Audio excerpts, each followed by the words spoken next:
Pán Milan, dobrý deň, vy točíte. Super. Neviete náhodou, kde je pani Erika? Mám tu jeden problém, neviem si s ním pomôcť. No, tak, pani Erika, nie ste tu, pani Erika? Áno, Zlatík, už idem. Čo je? Práve oberujem górske oliešky. No, dobre, že idete. Neviem si tu pomôcť s jedným textom, ktorý píšem. Ja som pani Erika a muž za kamerou je môj manžel Milan. Tak Milan, dúfam, že tam máš film. No a práve o filme píšem. Neblbnite. No tak čo, Zlatina? Je to geniálny film s Georgeom Clooneym, Deti moje, nominovaný na 5 Oscarov. A píšem na ňo recenziu. Deti moje je ako názov toho filmu, ste neoslovovali. Áno, Deti moje sa to volá, The Descendants.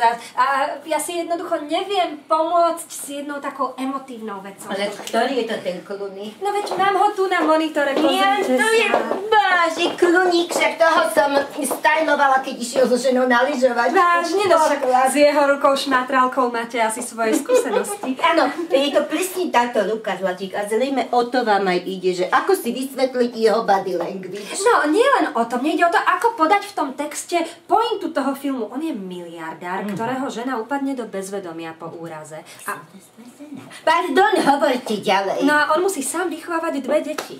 Áno, 2, a nie, že to je problém. Bože, koľko ja bych vedela vychovať deti, tak my deti nemáme. No ale on sa od jedného z tých detí dozvie, že tá žena ho podvádzala s milencom. No to je svinstvo, svíňa. A preto aj napriehol tú ruku, že... Čo to drblo?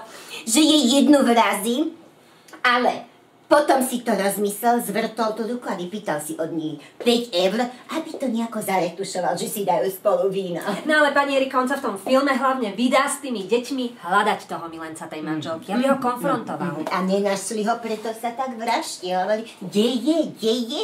Pozri, Milan, chytáš to, jak krčím čelo? Kde je ten milenec? A nemohol ho nájsť. Mám tu botox, takže nemôžem. No mimochodom, pani Erika, tento záber zachytáva tú scénu z filmu, v ktorej sa dozvie od tých detí, že žena mala milenca. Vy by ste boli tiež taká vydesená, nie? Prosím, vy nemudrujete troštičku veľa? No to je presne ako hovorí váš ty, Milan, že kto mudruje, ten si nos pudruje. Zlaťunka!